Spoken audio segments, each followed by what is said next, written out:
of giving your business everything that you could have given it. The first, exhibit A is going to be your calendar.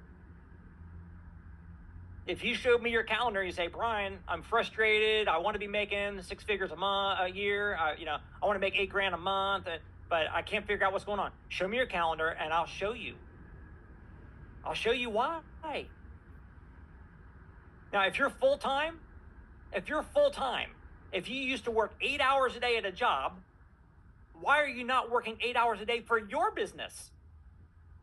So you're willing to give 8 hours of your waking life every day to an employer to put their kids in a private school, to put them on the jets, going on vacations, to build their empire. But you quit that job and you go full-time for yourself and Legal Shield, and you're not going to put in at least the same amount of effort for yourself and your family? Tell me how that makes any sense.